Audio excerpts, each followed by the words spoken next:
우리는 세례 받을 때에 성령에 대해서 함께 배우고 익힙니다. 기억나시나요? 이게 무엇을 말하냐 하면 세례의 본질을 차지하고서라도 또 다른 중요한 의미가 있는데, 우리가 신앙생활하는 데 있어서 성령에 대한 이해가 필수적이다라는 것을 드러내고 있는 반증입니다. 그런데 참으로 이상한 것은 시간이 한참 지나서 돌이켜보면 우리는 성령에 대해서 매우 좁은 시각에 머물고 있음을 보게 됩니다. 성부 하나님, 성자 하나님에 관해서는 지식도 쌓이고 우리의 믿음도 점차 자라나는 것 같은데, 유독 성령에 대해서는 이해가 좁아지고 획일화되는 경향이 많습니다. 왜 그럴까요? 여러 가지 이유가 있겠지만 무엇보다 성령이 직접적인 경험 때문에 그렇다 생각이 듭니다. 그러면 성령이 어떤 일을 하시냐면 위로하십니다. 우리를 대변해 주시고요, 예수가 누구인지 그리고 하나님이 어떤 분이신지를 가르치고 깨닫게 하시는 영입니다. 그리고 오늘 고린도의 말씀처럼 은사를 통하여서 교회를 세워가시고요, 성도의 신앙을 도우시는 일들을 해 나아가십니다. 이러한 능력을 통해서 예수 믿는 자들이 그리스도의 제자의 삶을 살아가도록 온전한 능력을 더하시는 이 사역이 성령의 사역들이죠. 그런데 문제는 이런 성령의 경험들이 너무 강렬한 겁니다. 그래서 하나를 경험하면 다른 부분들까지도 이 앞의 경험처럼 되겠거니라는 이 경험의 획일화 현상이 유독 성령 가운데는 많이 드러나게 되는 거예요. 왜 그러잖아요? 서울 사람들보다 시골 사람들이 서울 더 잘한다고. 왜 그래요? 요만큼만 경험하면 그만큼이 다 서울인 줄 아는 거 똑같은 거예요. 성경도 우리가 요만큼 경험해 놓고 이게 전부인 줄 아는 경향들이 훨씬 많다라는 것을 우리가 기억해 보면 될 것입니다. 꽤 오랜 시간 한국교회의 성령 이해도 여기에서 벗어나지를 못했습니다. 한국의 성령 사역이 주로 어떤 모습으로 이해됐는지 저보다 아마 더 잘 아실 텐데요, 은사 사역이 주가 되었고요, 심지어 이 은사의 규범화, 은사의 표준화를 이루려는 많은 시도도 우리 한국교회 가운데는 있었습니다. 실제로 1950년도부터 80년대 사이에는 교회의 성장과 이 은사 사역이 맞물려 있어서 기도원 운동, 또 여러 가지 부흥 집회에서의 치유 사역, 이 많은 것들이 다 성령의 은사를 직접 경험하고 성령을 체험하는 경험을 통해서 신앙을 성장시키고자 하는 이 운동 가운데에 다 놓여져 있었던 경험들입니다. 그러다 보니 한국교회가 어떤 이해를 가졌냐면 성령 사역은 은사 사역이라는 이 동등함을 가지게 되었습니다. 그러다 보니까 많은 경험들이 직접적으로 눈으로 보이는 거예요. 지금도 아프리카라든지 많은 선교지에서 병이 낫고 또 많은 성령의 기적들이 일어나면 어떤 반응들이 일어나냐면, 와, 하나님 살아계시구나 하는 반응들이 일어나요. 복음에 전달하는 과정에 있어서 매우 중요한 일이고 매우 필요한 일이고요, 직접적인 성령의 경험을 통해서 실제적으로도 많은 하나님의 사역들이 드러나게 되는 아주 유익한 일들이 역사적으로 일어나게 되죠. 근데 문제가 뭡니까? 이 경험이 너무 강렬한 거예요. 이 경험이 너무 강렬하다 보니 다른 이해되고 또 다른 여러 가지로 경험할 수 있는 성령의 유익하게 하심이 잘 와닿지를 않고, 이 경험처럼 여기에서도 일어나기를 원하는 사람들의 이 획일화된 현상들이 그동안 많이 있었다라는 겁니다. 그래서 어느 정도 문제까지 있냐면 성경에 드러나지 않은 말씀까지도 심지어 더 유의미한 경험이 성경을 오히려 압도해버리는 일들이 일어나는 거예요. 제가 저희 어머니 살아계실 때 어머니와 많은 이런 논쟁들을 하게 되는데, 어머니는 신앙의 경험을 가지고 신앙생활하는 분이고 저는 성경의 이해를 가지고 신앙생활하는 사람이 부딪히면 누가 이길까요?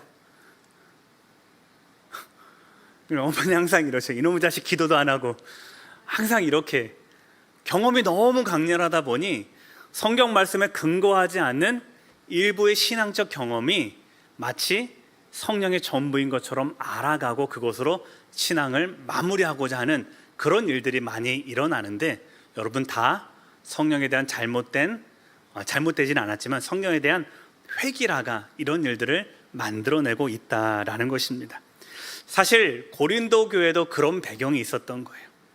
12장, 13장, 14장 이렇게 은사에 관해서, 특별히 방언과 예언과 사랑에 관해서 바울이 이렇게 길게 설명하는 이유도, 당시에 너무나도 강력한 성령의 경험과 체험이 무엇을 앞질러요? 예수 그리스도의 가르침보다 훨씬 더 앞서 있었기 때문에 교회가 그것들을 통해서 신앙적 토대를 마련해 가고자 많은 시도들이 있었기 때문에 바울은 거기에 대해서 바른 영적인 질서와 또한 바른 신앙의 본질을 세워나가기 위해서 특별히 그 일들을 마무리해 가면서 바울은 무엇이 은사의 사용이고 교회 안에서 어떤 것이 바른 질서인지를 교회 가운데 권면하는 말씀으로 14장으로 은사의 모든 것들을 마무리하고자 합니다. 그래서 12장, 13장, 14장 있지만 바울의 본심이 가장 잘 드러나는 말씀은 14장 말씀이라고 우리가 생각을 해보셔도 크게 다르지 않을 것입니다. 자, 14장을 이제 우리가 한 11절을 읽었는데요, 이것들을 가득 펼쳐놓고 그러면 바울이 말하는 교회 안에서의 실제적인 은사 사용은 어떻게 해야 되는지, 그리고 이것을 우리 교회에서는 어떻게 이해하고 우리 또한 성령의 역사를 함께 나아가야 되는지를 함께 나누고 기도하고자 합니다. 바울이 말하는 은사 사용의 첫 번째 원리는 방언보다 예언을 사모하라 하는 말씀입니다. 우리 5절 말씀을 같이 읽겠습니다. 나는 너희가 다 방언 말하기를 원하나 특별히 예언하기를 원하노라. 만일 방언을 말하는 자가 통역하여 교회의 덕을 세우지 아니하면 예언하는 자만 못하니라. 아멘. 바울의 입장은 분명합니다. 적어도 교회 공동체 안에서는 예언이 방언보다 훨씬 더 유익하니 예언하기를 기뻐하고 예언하는 것을 사모하라. 이것이 바울이 교회 가운데 들려지는 권면입니다. 여러분 기억하여 보십시오. 방언이 무엇입니까? 방언? 성령의 은사 중에 방언, 하나님의 복음 전파와 하나님의 영적인 일들을 또 성령의 역사를 드러내는 언어적 은사가 방언입니다. 맞습니까? 네, 맞습니다. 은사 사용자는 성령의 이 은혜로 말미암아서 내가 알지 못하는 언어를 말하게 되는데요, 때로는 그 언어를 듣고 다른 사람들이 알아들을 수도 있으며, 때로는 지금 우리 시대의 방언들을 저는 한 번도 외국어로 방언하는 것도 경험하지는 못했는데요, 대부분의 언어들은 우리가 흔히 영적 언어, 천사의 소리라고 표현하는 그 말들로 많은 이들이 알아듣지 못하는 이 언어적 표현으로 말을 하게 되는 영적인 언어로의 표현을 우리는 방언이라고 말하고 있습니다. 여기서도 알 수 있듯이, 본문에서 알 수 있듯이 이 방언은 사람을 상대하기 위한 것이 아니라 누구에게요? 하나님께 나아가기 위한 은사이죠. 자, 그러면 예언은 무엇입니까? 예언은 하나님께 받은 말씀을 성령의 감동에 따라서 다른 사람들에게 잘 증거할 수 있는 이런 전달을 의미를 둔 은사입니다. 맞습니까? 그래서 예언을 살필 때 계속해서 두 가지를 말했습니다. 감추어진 하나님의 뜻을 밝히 드러내는 것도 예언이고, 두 번째는요, 이미 밝혀진 예언을 잘 설명하는 것이 성경에서 드러내는 예언의 정의와 예언의 속성 중에 하나였습니다. 이것을 통해서 목적이 있습니다. 방언의 목적은 하나님을 찬양하거나 또는 오늘 말씀처럼 감추어져 있는 것을 드러내는 것이 방언의 역할이라면, 예언은요, 예언을 통해서 교회의 덕을 세우고 성도를 권면하고 위로하는 것이 예언의 목적입니다. 오늘 말씀에 그렇게 드러나 있죠. 자, 방언과 예언을 이렇게 간단하게 한번 생각을 해봤는데, 그러면 생각해 보십시오. 바울이 왜 예언을 방언보다 더 귀하게 여기는 것처럼 이렇게 말씀으로 전하고 있습니까? 왜 방언보다 예언을 더 귀하다는 제가 읽으면 예언이 훨씬 더 귀한 은사처럼 여겨지거든요. 오늘 말씀에서. 왜 이런 어감으로 표현을 했을까요? 한 가지입니다. 예언이 방언보다 교회에 더 유익하기 때문에 그렇습니다. 자, 어떤 면에서 이 두 개의 차이가 전해지는지 제가 한 세 가지로 다시 한번 또 작게 한번 쪼개서 이야기해 보겠습니다. 첫 번째, 방언은 자기의 덕을, 예언은 교회의 덕을 세우기 때문에 이 두 가지의 온도 차이가 발생하게 됩니다. 4절과 5절 말씀 다시 한번 읽어보겠습니다. 방언을 말하는 자는 자기의 덕을 세우고 예언하는 자는 교회의 덕을 세우나니 너희가 다 방언하기를 원하나 특별히 예언하기를 원하노라. 만일 방언을 말하는 자가 통역하여 교회의 덕을 세우지 아니하면 예언하는 자만 못하니라. 아멘. 여러분, 방언은요 개인적인 차원에서 상당히 유익합니다. 맞습니까? 예, 맞습니다.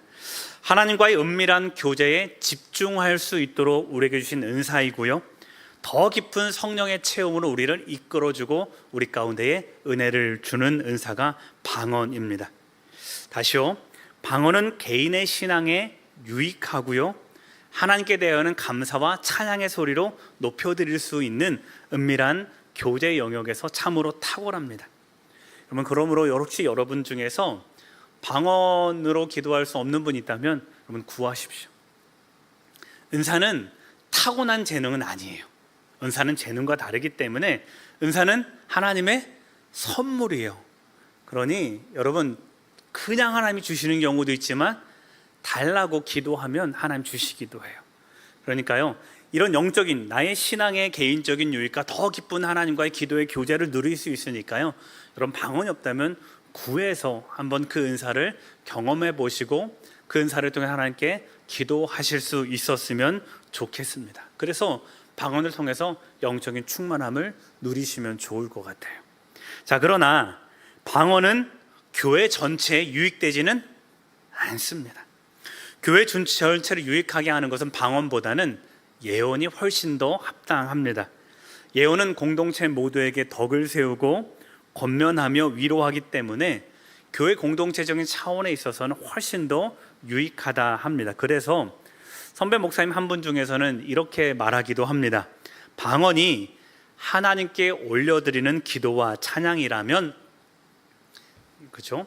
방언은 우리 편에서 하나님께 드리는 기도와 찬양과 감사의 표현이라면, 예언은 하나님 편에서 교회를 향하여 들려주시는 음성입니다. 이렇게도 표현하시는 분이 계시더라고요. 바울도 이 점을 들어서 교회 안에서 방언보다 예언할 것을 권면하고 사모하라 하고 있는 것입니다. 자, 이런 바울의 의도를 생각해 보면, 여러분 한때 한국 교회나 또 고린도 교회가 유달리 방언을 강조했던 것은 참으로 이상한 거죠. 그렇지 않을까요? 교회 가운데 훨씬 더 유익한 것은 예언일 텐데 유달리 방언을 우리는 너무나도 강조했던 것은 참 가르치는 자로서 아니면 은사자로서 굉장히 성경을 잘못 이해하고 있었다라는 반성도 해보게 되는 것입니다. 자, 두 번째, 이해의 가능성과 전달력 때문에 이 두 가지 온도 차이가 납니다. 다시요, 이해의 가능성과 전달력 때문에 이렇게 방언과 예언의 온도 차이가 있습니다. 자, 6절의 말씀을 같이 읽어보겠습니다.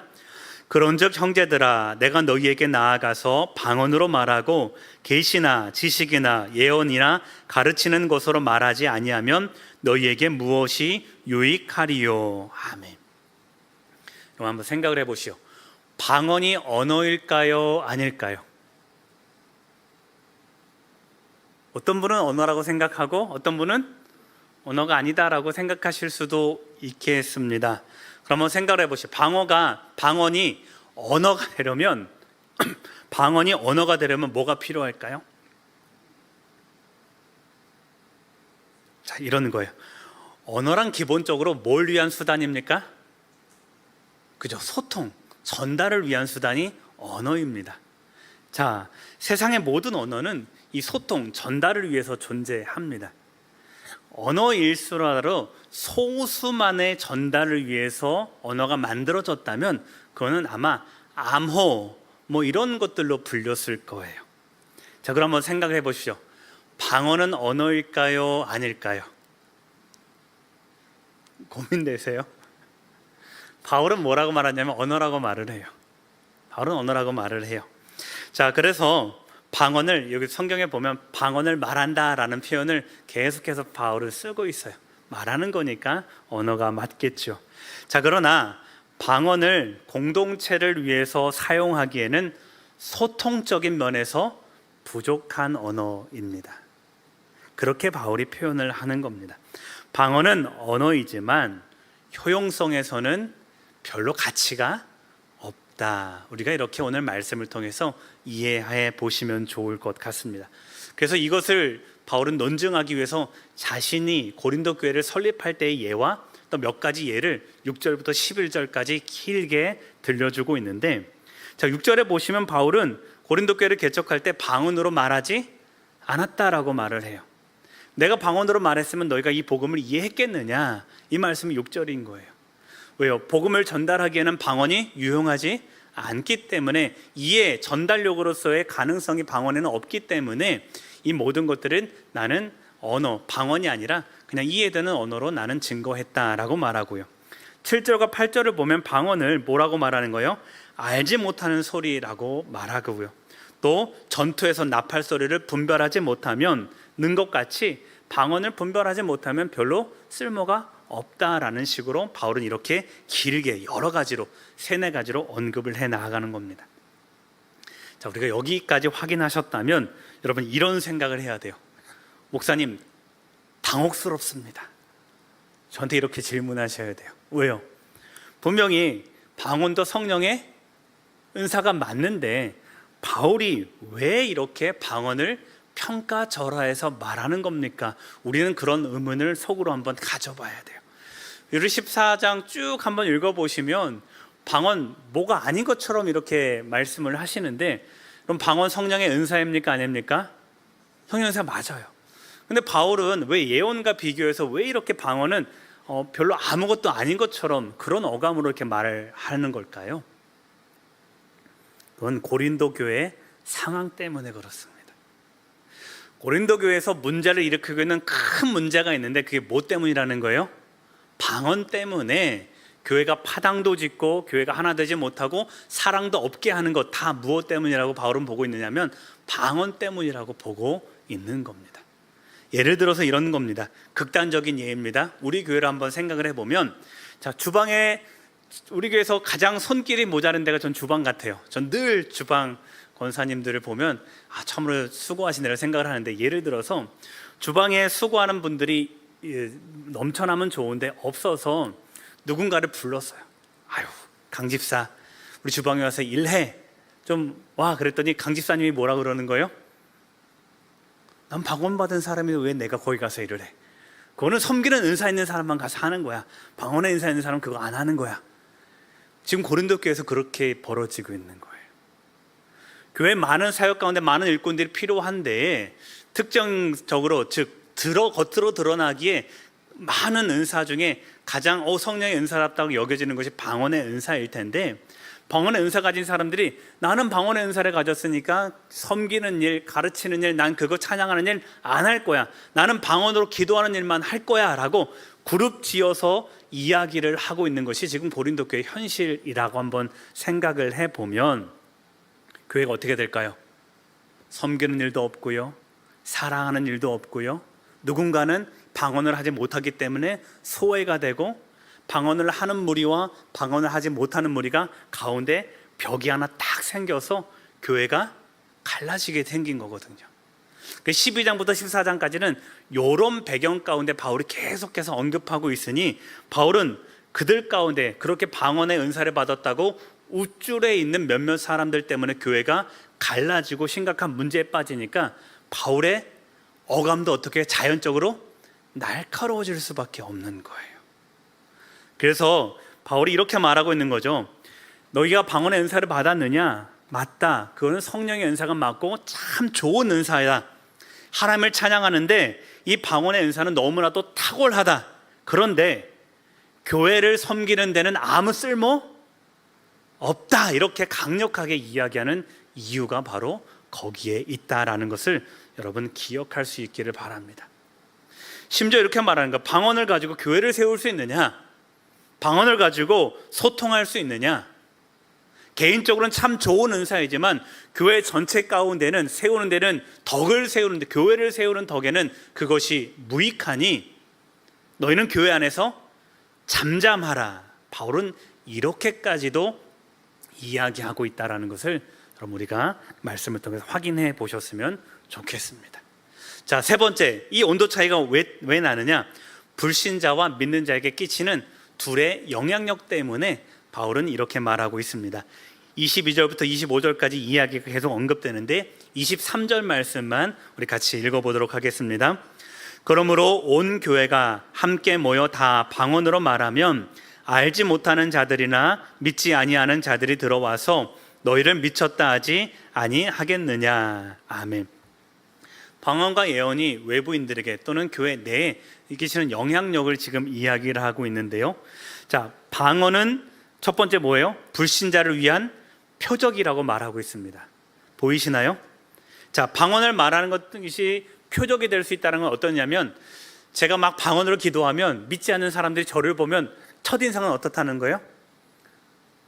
와, 우리가 알아듣지 못하는 언어로 말할 때가 있지만, 혹여라도 사도행전 2장의 방언처럼 제가 한 번도 해외를 나가보지 못했는데 태국에서 남광교회를 견학을 한번 온 거예요.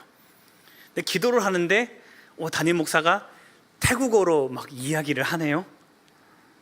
그럼 저들은 뭐라고 여길까요? 와, 하나님 살아계시구나. 태국 한 번도 안 와보고 태국어를 한 번도 말해보지 않은 제가 기도하는데 태국어로 기도를 해요. 이 방언의 일종으로 기도를 해요. 그러면 태국의 그 누군가는 저를 통해서 어떻게 해요? 하나님 살아계신 거를 만날 수 있을까요? 안 만날까요? 만나게 되는 거죠. 그렇게 하나님 살아계시는데 때로 방언이 유익하게 사용될 수 있다라는 겁니다. 자, 그런데 교인 모두가 방언으로 다 예배 가운데에 기도를 한다라고 하면 어떻게 될까요? 미쳤다 한다라는 거예요. 일부 그것이 유익한 하나님을 드러내는 표징은 될 수 있지만 온 교회가 무질서하게 사용되면 그건 대외적으로 미쳤다 할 만큼 성령의 사역을 오해하게 만들기에 충분하니 그것들을 질서 있게 사용하라 하는 것이 방언 가운데 주어진 권면이고요. 자, 예언은 어떻다는 겁니까? 24절에 보면 예언을 통해서 숨은 것이 드러나고 책망을 받으며 심판을 당하는 경험을 하게 된다라는 겁니다. 즉 예언 가운데는, 즉 감춰져 있는 하나님의 비밀을 드러내면 믿지 않는 사람들이 어떻게 해요? 마지막 심판 때의 경험들을 할 수 있다라는 거예요. 마지막 심판 때에 그런 일들을 내가 겪을 수 있구나라고 하며 회개하고 돌아오는 역사를 무엇을 통해서요? 예언을 통해서 할 수 있게 된다라는 것이 24절에 있는 말씀입니다. 즉 예언하는 일들을 통해서 불신자에게 뭘 전하는 거예요? 회개와 돌아오게 할 수 있는 회심을 이끌어낼 수 있는 은사가 어떤 은사라고요? 예언의 은사라고 하는 겁니다. 여기서도 온도 차이가 확 나죠. 제가 장로의 신학대학교에서 이 성경 공부 스터디를 하는데 고린도전서를 쭉 이렇게 말씀을 이어나가다가 이런 부분들을 제가 비슷한 맥락으로 앞에서 간단하게 전했어요. 그랬더니 어떤 분이, 목사님 분명히 방언도 성령의 은사이고 우리가 방언으로 기도하면 파워풀할 텐데 왜 바울이 이처럼 적나라하게 평가절하를 합니까? 당혹스럽습니다. 방언도 성령의 은사인데, 이런 이야기를 하시더라고요. 이 중에서 방언하시는 분들 계실 거예요. 좀 당혹스럽지 않으세요? 내가 하는 방언이 조금 가치가 없는 것처럼 여겨지잖아요. 바울은 그런 마음으로 이해가 되는 게 아니라는 거 먼저 이해하시고요. 자, 저도 사실은 그렇게 배웠고요. 방언이 되게 탁월한 은사처럼 배웠는데 지금도 혼자서 기도하거나 금요기도회 때 제가 회중석에 앉아서 하면 저도 방언으로 때때로 기도를 합니다. 자, 그러나 방언이 은사라는 것을 이 은사자들은 잊어버리시면 안 돼요. 방언은요, 선물이에요. 방언은 선물이에요. 그러니까 하나님의 선물을 내가 하나 더 가졌다고 해서 우쭐할 필요도 없고, 그 선물 못 받았다고 해서 내가 조금 쭈그러들 필요도 없다라는 이 전제를 가지고 우리는 모든 은사를 누려갈 수 있어야 한다는 것을 여러분 기억할 수 있기를 바랍니다. 여러분, 실제로 이 바울은 평가절하하는 것처럼 말하는데, 혹여 정말로 평가절하했다라고 해도 당황하시면 될까요, 안 될까요? 안 돼요. 왜요? 어떤 은사는 누군가에게 쓸모 있고 어떤 은사는 누군가에게 쓸모 없는 은사도 너무 많아요. 방언이, 제가 방언한다고 해서 여러분에게 쓸모 있을까요, 없을까요? 이거 모르세요? 제가 방언한다고 여러분이 무슨 유익이 있겠어요? 아무 쓸모 없잖아요. 마찬가지예요. 제가 병 고치는 신유의 은사가 있다라고 여겨보십시오. 그럼 신유의 은사가 여러분에게 도움이 될까요, 안 될까요? 도움이 돼요. 근데 도움이 안 되는 분들이 있어요. 누구한테 도움이 안 될까요? 건강한 사람에게는 신유의 은사를 제가 있다고 해도 그에게는 별로 쓸모가 없어요. 그러면 은사는 이러는 거예요. 내가 은사를 가지고 있다고 해서 교회 모든 그 누군가에게 다 유익하는 것이 아니라, 어떤 은사는 누군가에게는 도움이 되고 어떤 은사는 누군가에게 도움이 되지 않아요. 이 중에서 가르치는 은사를 가지고 있는 계신 분 계십니다. 그럼 누구에게 도움이 될까요? 특별히 모두에게 다 유익이 되겠지만, 특별히 우리 교육부서에게 큰 유익이 될 거고요, 교회 신앙생활 처음 접하는 분들에게 굉장히 유익이 될 거예요. 그러나 이미 익숙하여 난 다른 사람들의 권면이 필요 없는 사람도 이 중에 있다면, 저의 가르치는 은사는 그에게 필요할까요, 필요 없을까요? 방언은 그러는 거예요. 은사는 그러는 거예요. 섬김도 마찬가지고 가르치는 것도 마찬가지고 모든 것이 그러한데, 특별히 나의 은사는 모두에게 다 도움이 된다라는 착각을 하면서 우리가 교회를 섬기고 남들에게 다가가면, 여러분, 우리의 은사는 같이 없어지게 된다는 것을 우리가 깨달을 수 있었으면 좋겠습니다. 그러나 여러분, 모든 은사는 모두에게 도움되지 않습니다. 모든 은사는요, 특별히 교회를 섬기기에 유익하지만 어떤 부분에서는 유익하고 어떤 부분에서는 그렇지 않다라는 것들을 우리가 인정할 때에 서로의 은사를 비교하지 않을 수 있으며, 은사에 따라서 유익하도록 우리가 교회를 섬겨나갈 수 있는 바른 방향이 된다는 것을 기억할 수 있기를 소망합니다.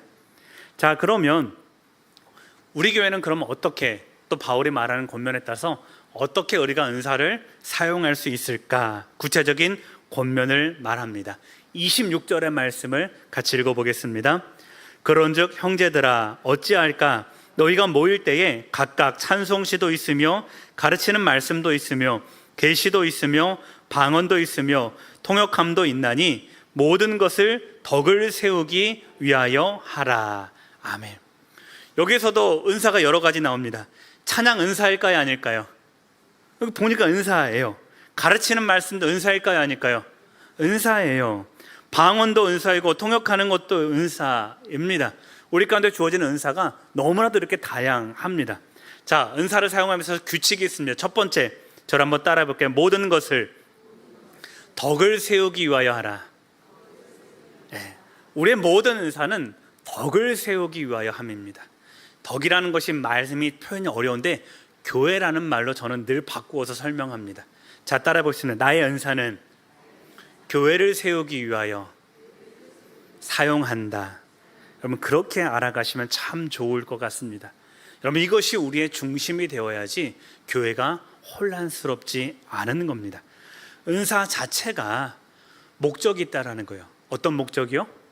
교회를 세우기 위해서. 우리의 은사는 교회를 세우기 위한 것이지 다른 소용을 위한 것이 아니라는 것을 우리가 알 때에, 여러분, 은사를 구하십시오. 그럼 내 은사가 뭔지 여러분 아셔요? 특분권사님 은사는 뭘까요? 돕는 은사. 예. 나의 은사가 뭔지를 분명히 기억하세요. 그리고 은사를 알았다면 뭘 하면 됩니까? 그거 가지고 교회를 섬기면 되는 거예요.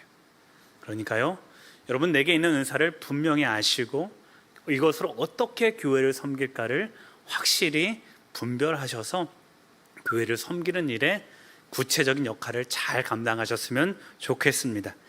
자, 그래서 지혜, 지식, 교사, 목사, 찬양대 다 자신의 은사를 알고 교회를 최선을 다하여 섬길 수 있는 우리 모두가 되기를 소망합니다. 자, 두 번째 따라해 보겠습니다. 모든 것을 품위 있고 질서 있게 사용하라. 이것이 바울이 권면하는 은사입니다. 모든 것을 품위 있고 질서 있게. 여기서 품위 있다라는 것은 어떤 뜻이냐면 아름답고 보기 좋은 방식으로, 이런 뜻입니다. 28절과 29절 말씀 우리 같이 읽어보도록 하겠습니다. 만일 통역하는 자가 없으면 교회에서는 잠잠하고 자기와 하나님께 말할 것이요 예언하는 자는 둘이나 셋이나 말하고 다른 이들은 분별할 것이요. 아멘. 바울은 교회가 은사 사용자들로 넘쳐나는 것은 참 바라고 있는 일이지만 은사 사용하는 것을 통해서 혼란스러운 일은 바라지 않는 거예요. 그래서 뭘 하는 거예요? 은사 사용하는 자는 뭘 통해서요? 질서를 통해서 서로 간에 품위를 지키면서 이 일들을 감당하기를 원하는 거예요. 예를 들었습니다. 방언은 언제 합니까? 혼자 기도할 때 하면 돼요. 맥락이 쭉 그렇잖아요. 방언은 언제요? 나와 하나님과의 기도할 때 하면 돼요. 방언을 공동체 안에서 할 때는 어떻게 해요? 누구를 동반하셔요? 통역의 은사가 있는 자가 있으면 그때는 이 공동체 안에서 방언으로 말해도 괜찮다 하는 것입니다. 제가 이상한 말 하는 거 아니죠? 성경에 있는 거 말씀드리는 것입니다. 자, 왜냐하면 방언에는 아까 말했듯이 뭐가 없어요? 전달력이 없어요. 소통은 또 이해시킬 수 있는 능력이 방언 자체에는, 방언이라는 선물에는 그게 없어요. 그러니까요, 하나님과의 은밀한 교제 가운데 사용하시고 공동체 가운데는 사용할 수 없다라는 것입니다.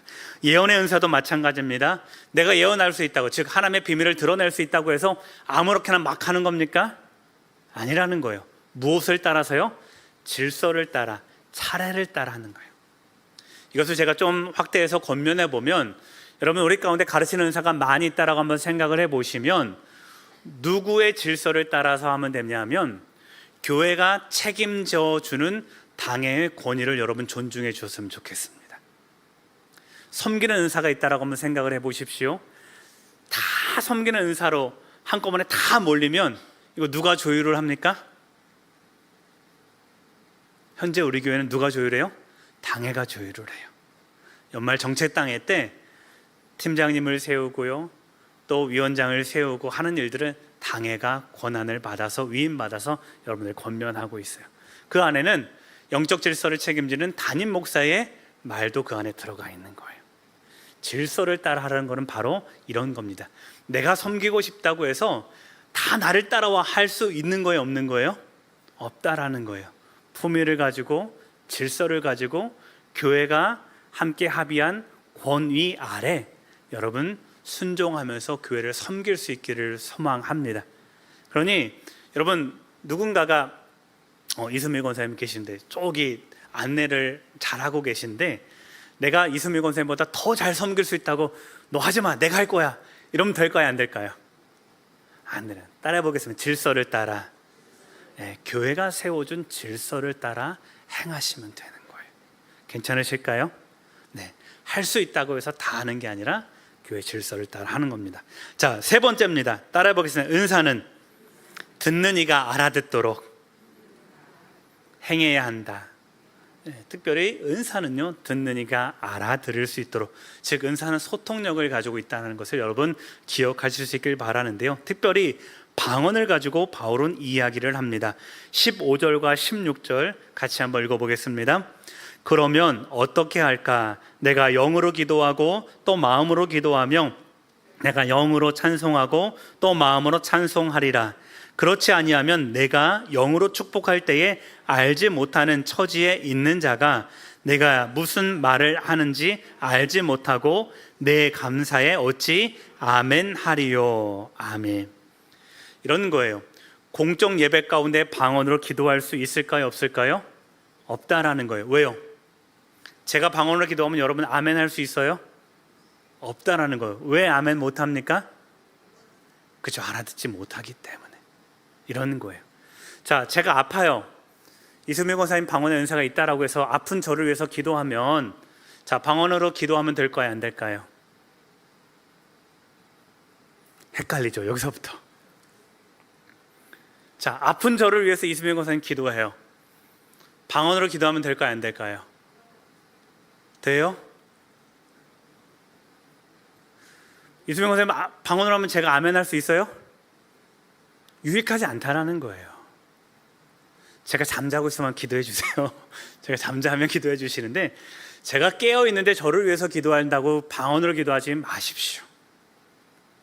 어떤 분들은 그렇게 말해요. 그 능력 있다고. 근데 방언의 목적은 능력 행함입니까? 하나님과의 대화입니까? 방언의 목적은 능력 행함이 아니에요. 목적을 상실한 기도는 별 의미가 없어요. 그러니까 제가 깨어 있을 때 저를 치유를 위해서 기도하시면 방언이 아닌 마음의 언어. 여기 마음의 언어는 뭐예요? 남들이 이해되는 언어를 성경은 마음의 언어라고 표현하고 있습니다. 제가 깨어 있는 아픈 저를 위해서 기도하실 때는 방언이 아닌 제가 아멘하고 하나님께 감사할 수 있도록 그렇게 기도하셔야 되는 거예요. 근데 혹 제가 자고 있어요. 링걸 맞고 수면제 맞고 자고 있어요. 그럼 방언으로 기도해도 그런 차원이에요. 하셔도 됩니다. 근데 목적이 있다라는 거예요. 방언을 주신 목적이 있다라는 거예요.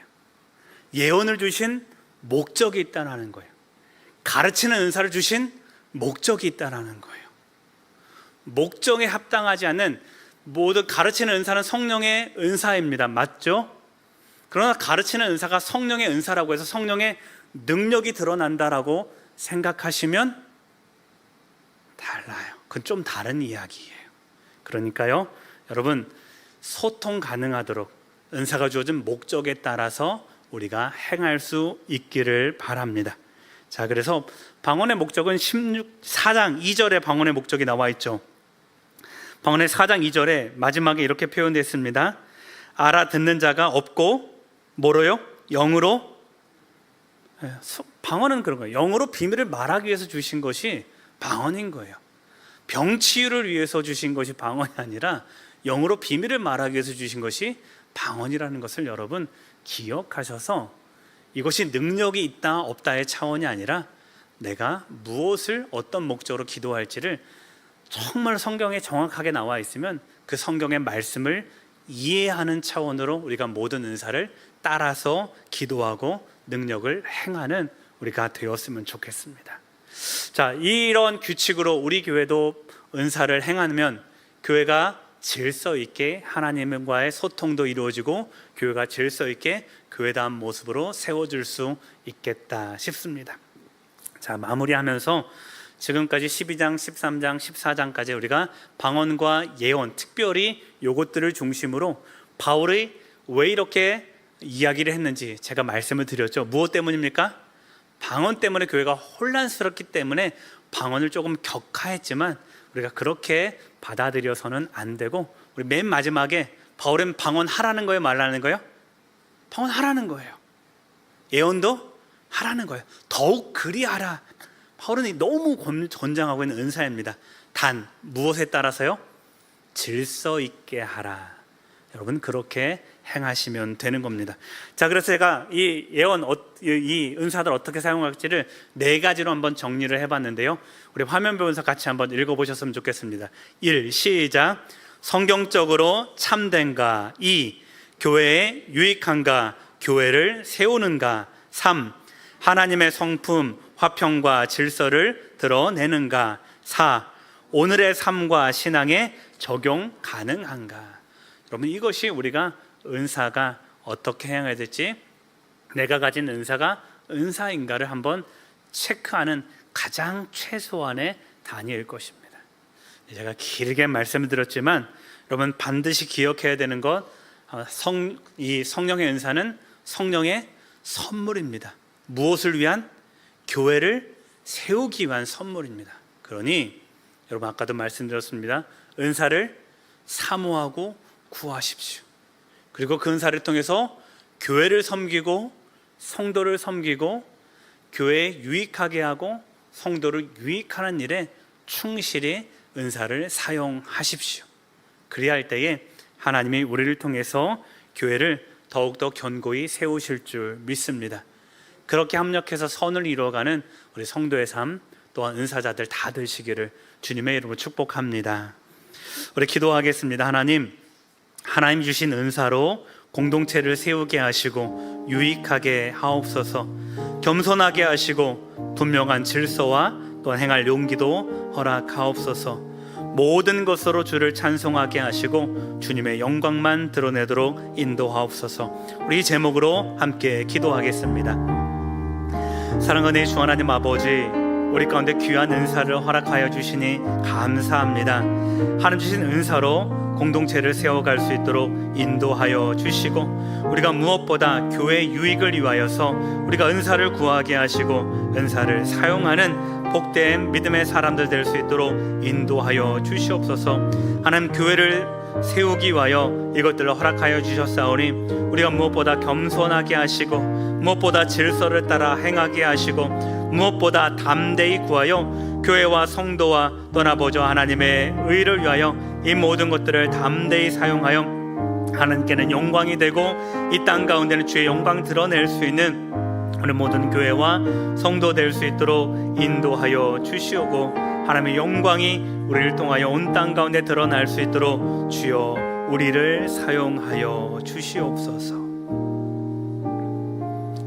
사랑하는 주 하나님 아버지, 우리에게 은사를 허락하여 주셨사오니 하나님 그 은사들을 통하여서 교회를 세우게 하시고 교회를 유익하게 하며 하나님의 영광을 드러내는 일에 귀히 사용될 수 있도록 인도하여 주시옵소서. 우리가 겸손히 은사를 가진 자로서 주의 뜻에 순종하게 하시고 교회의 질서와 평화와 하나됨을 위하여서 사용할 때에 우리 남강교회가 더욱더 든든한 믿음의 반석처럼 세워지게 하시고 각자 맡겨주신 귀한 사역의 자리에서 이 은사를 통하여서 사역을 세우고 하나님의 교회를 세우며 우리가 하나님의 영광을 드러낼 수 있는 귀한 은혜의 통로가 될 수 있도록 인도하여 주시옵소서. 감사드리며 예수님의 이름으로 기도드립니다. 아멘.